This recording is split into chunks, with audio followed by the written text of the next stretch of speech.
seja bem-vinda, seja bem-vindo a mais um podcast do canal Longidade. Eu sou Poliana Souza, uma das cofundadoras deste canal, e vou te acompanhar nesse episódio acompanhada da minha companheira de Longidade, Morgane Rodrigues. Olá a todos! O Longidade é um canal digital dedicado a trazer informações sobre a longevidade. Aqui trazemos novidades e assuntos de interesse para serem debatidos com especialistas na área. No episódio de hoje, nós vamos falar sobre sarcopenia e reabilitação. E para se manter por dentro das novidades para o público 60+, não se esqueça de se inscrever no nosso canal e em todas as nossas mídias digitais e também de compartilhar com mais pessoas que se interessam pelo assunto.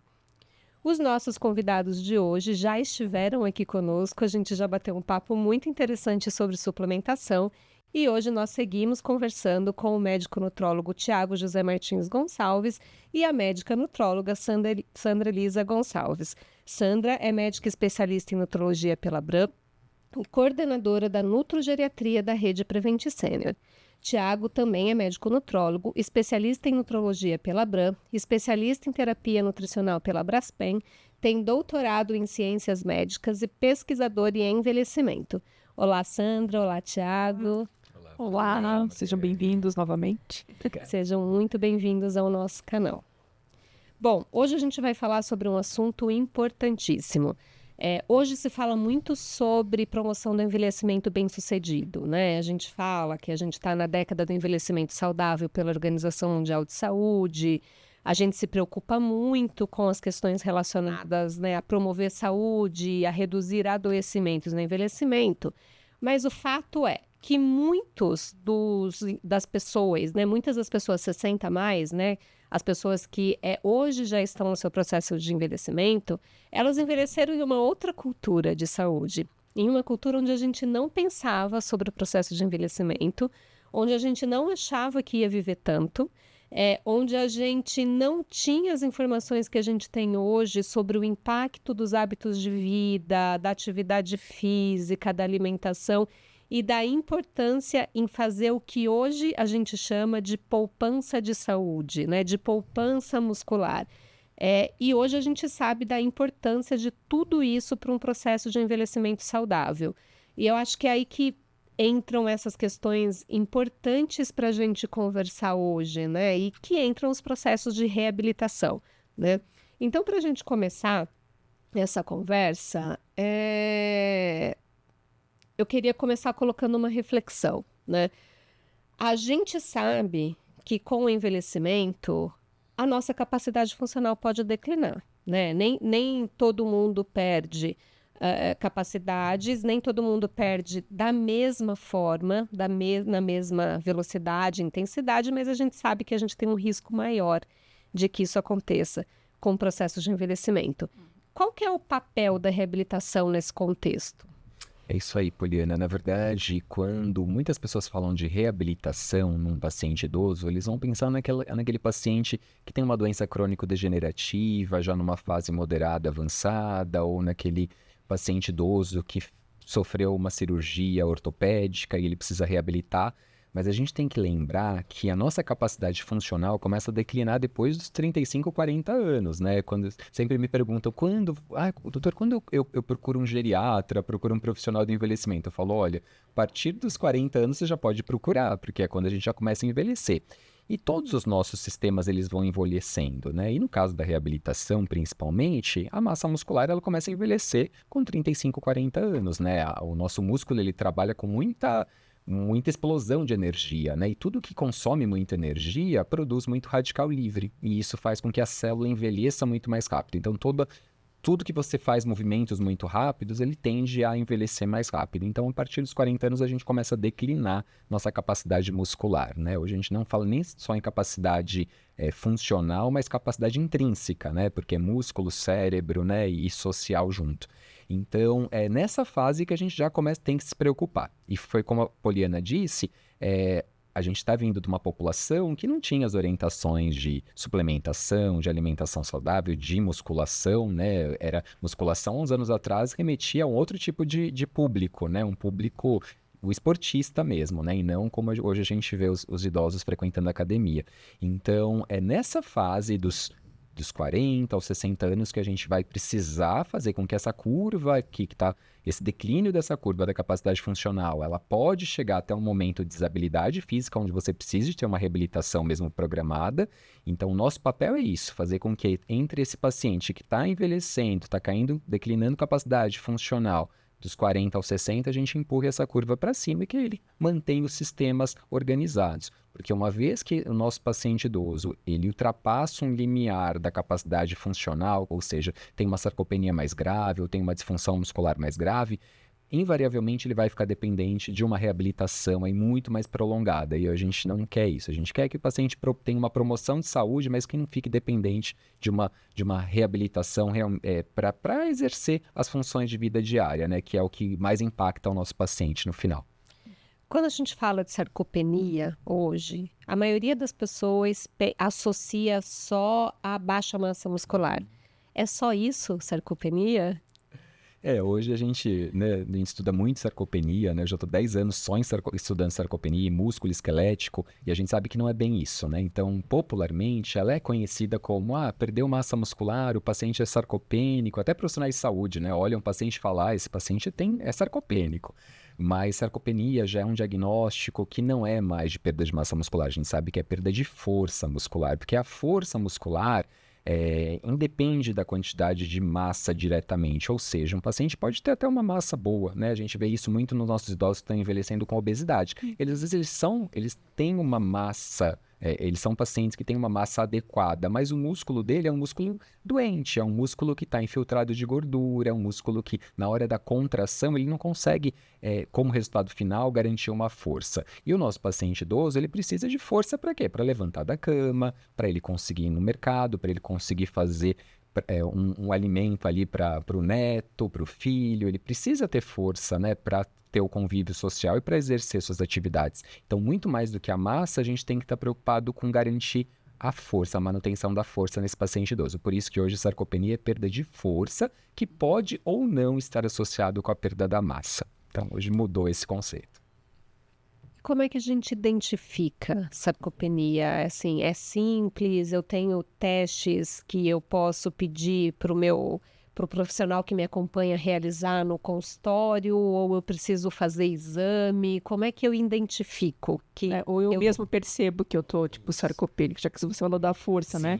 Que eu acho que é uma coisa bem objetiva de dia a dia, né? Exatamente. Não consigo mais fazer as mesmas coisas que eu fazia antes. Às vezes para escovar os dentes é difícil, ou para eu lavar o cabelo, ou para levantar da cama mesmo. Eles percebem muito com levantar de uma cadeira ou da cama, eles precisam de um apoio. Então isso é perda de força, né? Então são maneiras fáceis de identificar. Mas na nossa rotina, e depende muito de onde você está, né? Então a gente fala que no hospital a gente identifica de um jeito, no consultório de outro e em casa de outra forma, né? Então, mais facilmente para o público que está escutando a gente, são coisas simples, né? Então, a questão de levantar de uma cadeira, se você precisa de um apoio para levantar da cadeira, ou se você consegue levantar de uma vez só, mantendo o equilíbrio. A gente sempre tem um teste muito fácil, que a gente chama de teste de levantar e sentar da cadeira, que você coloca, cruza as mãos, coloca no peito, e você, sem o apoio, quer dizer, então, você vai precisar da força do seu quadril mesmo para levantar, você vai levantar e sentar numa cadeira. É bom, né, para quem está nos escutando tomar cuidado, deixar alguém ali do lado, porque pode perder o equilíbrio. Então você levanta e senta da cadeira 5 vezes. Você tem que fazer isso em 15 segundos. Se você fizer em mais de 15 segundos, ou se você não conseguir fazer com os braços cruzados, o levantar e sentar de uma cadeira em 15 segundos, você já tem uma perda de força de pernas. Mão, a gente geralmente no comprimento, né? Quando o paciente nos cumprimenta, a gente já consegue perceber se tem uma perda de força. Isso de forma mais fácil, mais simples, né? Que a gente pode identificar. Mas existem alguns aparelhos, instrumentos que a gente avalia, mede a força, que a gente mede o volume de massa muscular. Então, existem coisas mais sofisticadas, mas para o público em geral, em casa, a gente pode perceber isso. O que a gente tem feito muito, Poliana, não sei se também na sua prática, a gente usa de um estudo japonês, que é o finger ring, que é a avaliação da panturrilha, né? Por que a gente avalia muito panturrilha? Porque a panturrilha é um músculo que tem menos infiltração de gordura no envelhecimento. Então, diferente do braço, que é um local que invariavelmente a gente não percebe tanto essa perda de massa, a panturrilha, por ela ser tem menos revestimento de gordura, tanto externo quanto interno no músculo, a gente consegue identificar mais essa perda de massa. Então a gente fala para o nosso paciente, a técnica do finger ring, que foi idealizada lá no Japão, é colocar, né, juntar os polegares com os indicadores. Então, esse diâmetro, ele tem que ser o diâmetro da sua panturrilha. Tem alguns que não conseguem fazer porque não conseguem deitar, né, se inclinar para fazer a medida, mas quem consegue, não dá para ser de outra pessoa, tem que ser da pessoa mesmo. Então, esse diâmetro tem que ser o da panturrilha. Então, ele vai lá e mede. Se isso tiver solto, quer dizer, o músculo dele está lá no meio, na panturrilha, bem no meio da panturrilha, e tiver soltinho, ele está perdendo massa muscular. Ele já tem indiretamente, essa panturrilha dele tá... Agora, se ele tiver justo essa medida ou tiver sobrando, ou ele está adequado, ou ele tem alguma obesidade, que isso dificulta essa identificação da perda de massa muscular. Mas de uma forma bem simples, o que eu faço mais para pacientes que eu atendo é assim, na consulta a gente vai juntos, ele vê que está solto, eu passo, treino aí também, né, toda orientação de tratamento de sarcopenia, e em casa eu peço para ele semanalmente fazer o teste para ver se aquilo tem mudado, se está completando, né, essa circunferência que ele faz. Isso é muito simples, né? Então acho que é uma dica boa aí para fazer em casa. Interessante, Interessante, eu não gostei. conhecia. Posso fazer uma colocação? Pode, A gente tem lógico. que lembrar que a perda, né, da musculatura, ela ocorrendo de forma sistêmica, né? E existem algumas percepções subjetivas dentro de casa, da família que acompanha esse idoso, para poder já começar a acender um alerta. Não faz mais coisas que faziam antes. E eu queria lembrar aqui, até remetendo um pouco da questão da alimentação, que muitas vezes aquele idoso ele começa a cuspir a comida, ou ele para de mastigar e cospe, ou gospe, desculpa. E que muitas vezes a gente fala, ele está parando de comer, recusando, e muitas vezes ele está desenvolvendo sarcopenia na deglutição. E isso é uma causa de rejeição alimentar, que muitas vezes ele não consegue exteriorizar, que ele não consegue mais mastigar e deglutir. Então, qual vai ser a reação dele? Ele põe para fora ou rejeita, né? E fica bravo muitas vezes porque alguém está lá forçando, né? Então, são percepções subjetivas que a família já acende um alerta na família de que aquele paciente está começando a perder massa muscular e está declinando funcionalmente. Quando a gente fala de sarcopenia, muitas pessoas só pensam em braço e perna, né? E esquece que a musculatura da deglutição é muito complexa, né? Esse sistema é neurológico junto com muscular. Então, e todo coordenado, né? Então, a Sandra bem lembrou, né? Que quando eles começam a ter, às vezes, a modificação da consistência da dieta, né? Não é só uma questão de dentição em si, mas também essa questão da musculatura, da deglutição, que vai ficando mais frágil também. Você acha que isso tem também influência no equilíbrio, que também é uma preocupação no idoso, né? Sim. Questões de quedas. Sem dúvida. Uma coisa o músculo não é só sustentação, ela não é só locomoção, né? Tem a questão do equilíbrio, então eles vão ter mais quedas, eles vão ter mais fraturas. E aí entra o contexto da reabilitação, né? Porque se esse paciente realmente tem uma perda de força, tem uma sarcopenia já diagnosticada, a reabilitação vai ter essa função de reorganizar todo o sistema muscular dele para garantir um equilíbrio, evitar queda, que a gente sabe que um idoso, quando ele cai e tem uma fratura e é hospitalizado, ele vai sair a idade não cronológica dele evolui muito, né? A gente observa muito, né? Um paciente, família falando, né? Nossa, mas ele internou, ele comia bem, ele fazia tudo em casa, ele dirigia, ele levava os netos para a escola e agora ele está saindo desse jeito, com uma dieta adaptada, com uma cognição diferente. A gente vê isso na prática, né? Então a gente tem que evitar esse desfecho negativo e por isso que a reabilitação entra para isso, né? Para evitar esse desfecho negativo. Você começou falando de uma coisa importante, que são as funções do músculo, né? A gente lembra das funções do músculo, lembrando daquilo que é relativo ao movimento, mas não é só isso, né? Não, tem muito mais função, né? A massa, dentro do músculo, a gente faz um acúmulo de uma glicose que fica estocada ali para algum momento de um jejum mais prolongado, a gente usar, né? Que é o glicogênio.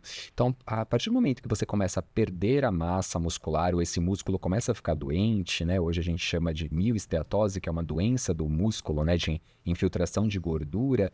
a gente começa a ter uma série de sistemas, principalmente o sistema metabólico. Então, o metabolismo do idoso, ele cai, a gente percebe-se, né, isso, né? Então, ele começa a acumular muito mais gordura e ter menos massa muscular. E aí, esse músculo reduzido reduz a taxa metabólica. Então, esse idoso ele vai tender a ter um acúmulo muito mais de gordura e geralmente eles diminuem as atividades. Então, isso propicia o aumento aí de doenças como, por exemplo, diabetes.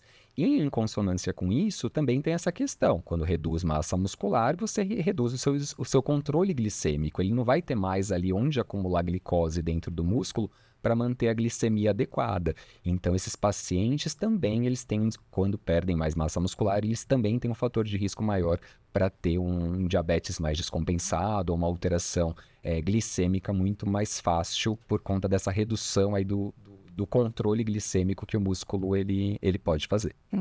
Tem alguns estudos fazendo paralelos, enfim, relações de saúde muscular e cognitiva, né? Saúde muscular e imunidade.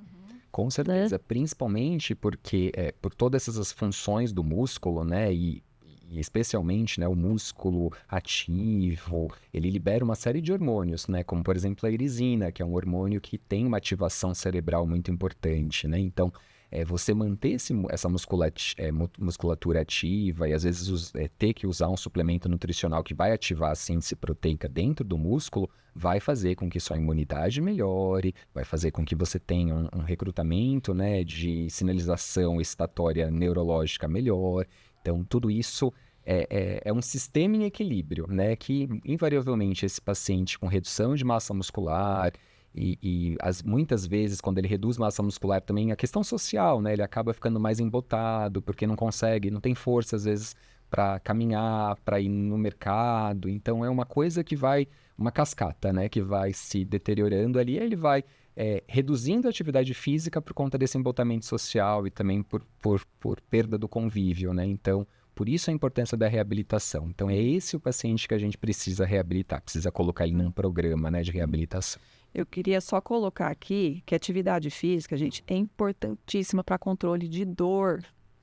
Não podemos esquecer, né? Atividade física, exercício físico, trabalha uma questão muito importante no idoso, a mobilidade, né? Alongamento, né? Aquele bracinho que está mais rígido, você consegue aumentar a mobilidade. Então, isso diminui absurdamente dor. Muito comum problemas de coluna, né, nos pacientes. Fortalecer a musculatura paravertebral, gente, importantíssima. É isso que mantém a nossa coluna, né? Então, eu só estou trazendo isso para desmistificar, porque muita gente acha que o paciente está naquele momento com dor e ele tem que evitar o exercício físico, e ao contrário. Ou a fadiga, né? Isso é muito comum, né? É muito comum, é o contrário. Tem que fazer. Tem que fazer para não ter dor, né? Quantas vezes eu vi paciente fazer atividade física para retirar remédios de dor, né? E hoje eu já tenho paciente que eu escuto, né, eles falando para nós, esse é um feedback maravilhoso. Doutora, eu não fico sem o meu Pilates, por exemplo, porque é só assim que eu fico sem dor, né? Se eu parar de ir, eu volto a ter dor. Volto a ter dor, exatamente. Como é importante, né? Essa reabilitação e recondicionamento do seu corpo, né? Para você fazer. É importantíssimo. O que a gente pode... A gente fala muito disso, enfim, mas assim, o que eu posso fazer ao longo da minha vida para evitar, né, ter essas perdas tão proeminentes no meu processo de envelhecimento? Como é que eu posso fazer para que essas perdas sejam mais suaves, né? Para que esse meu processo de envelhecimento tenha menos consequência na minha capacidade funcional, no meu músculo, no meu funcionamento muscular, enfim. Perfeito. Como eu disse, como esse processo se inicia ali há 35, 40 anos, então cada vez mais precocemente a gente se alimentar melhor, então ter pelo menos 3 alimentações, né, diárias, regulares, né, então com uma composição adequada de proteína, de carboidrato, de lipídio, de micronutrientes, fazer prática de atividade física, né? Então tá mais do que já vários estudos e várias, né? A gente já a gente já sabe muito disso, que a musculação para reabilitação muscular ou para manter o tônus muscular é importantíssimo, e a gente não fala de musculação para estética. Aqui a gente está falando, não é que a gente vai querer que esses pacientes idosos fiquem, né, esteticamente musculosos, hipertrofiados, não. É o estímulo físico que a musculação faz, né? O estímulo de ativar uma proteína lá dentro que a gente sabe que ela mantém a saúde muscular. Então, não precisa para estética, você não precisa fazer a musculação e achar que eu quero ficar musculoso, não, mas é o estímulo de 3 vezes, 4 vezes na semana você fazer um período de musculação para manter essa saúde muscular, junto com uma alimentação adequada e, né, sono adequado e social, então todo esse equilíbrio que vai manter aí sua saúde muscular de forma mais prolongada. Perfeito. Eu acho que para a gente ir caminhando aqui pro nosso final, você, Thiago, foi autor, aí um dos autores, você coordenou a última diretriz brasileira de terapia nutricional no envelhecimento, que, se eu não me engano, foi publicada em 2019, né, no Jornal da Braskem. Teve alguma novidade? O que mudou em termos de reabilitação no envelhecimento? Eu acho que a gente conseguiu, né, condensar uma série de recomendações, porque a partir de 2000, e a gente trabalha com idoso há mais tempo, a partir de 2010 que começaram a sair muitos trabalhos sobre sarcopenia. Inclusive, a primeira definição internacional de sarcopenia foi em 2010, né? Então, antes disso, pouco se falava. Então, a gente quis, nessa diretriz brasileira, colocar uma série de informações de sociedades internacionais sobre como, né, a gente pode conduzir um paciente com uma sarcopenia ou com uma provável sarcopenia quando ele tem perda de força. Então, essa diretriz está de forma gratuita na internet, então quem quiser olhar, profissional de saúde ou não profissional, ela não é direcionada apenas, né, a profissional de saúde, a diretriz brasileira de terapia nutricional no envelhecimento. O PDF está disponível e a gente coloca um quadro ali, como se fosse mesmo uma receita, claro, com orientações de especialistas, de educadores físicos, de fisioterapeutas, nutricionistas, médicos, geriatras, sobre como que um paciente, depois dos 60 anos, ele deve fazer para manter uma boa qualidade muscular, em questão a exercícios de equilíbrio, em questão a quantidade de exercícios, que grupos musculares ele deve treinar, quais os modelos de atividades de exercício aeróbico ele deve fazer, uma recomendação de quantidade de tempo. Então é bem bacana porque tem várias dicas ali, além da questão da suplementação, quais são os suplementos mais adequados. Claro que isso é individualizado, a gente coloca ali que tem que ter um profissional individualizando, mas quais os modelos de suplemento que são mais recomendados, os horários de tomada de suplemento, as doses. Então é uma publicação bem bacana. Legal. Ai, que gostoso conversar sobre isso. Eu acho que foi uma conversa muito gostosa. Que pena que a gente tem que terminar, Estímulo pra né? gente, né? Estímulo pra gente, porque eu fiquei aqui o tempo inteiro pensando, eu preciso voltar a fazer isso, eu preciso fazer aquilo, eu preciso cuidar. O tempo inteiro pensando no que eu posso fazer pra mim. Que essa é a ideia, né? A ideia é que as pessoas que estão nos ouvindo possam se conscientizar cada vez mais. Se inspirar, né? Tipo, é o momento de começar, né? Nunca é tarde. Como é que elas podem se cuidar, né? Como é que a gente envelhece melhor? Assim, a gente tem um novo envelhecimento hoje, né? A gente percebe isso. As pessoas se preocupam mais com isso porque eu acho que cada vez mais a gente vai tomando a consciência de que a gente quer envelhecer bem, independente, dono do próprio nariz, autônomo, fazendo tudo aquilo que a gente tem vontade, né?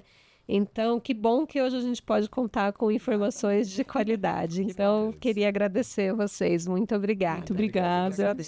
Obrigado. Nesse episódio do podcast Longidade, nós falamos sobre sarcopenia e reabilitação. Mais uma vez, eu queria agradecer a participação do Thiago e da Sandra.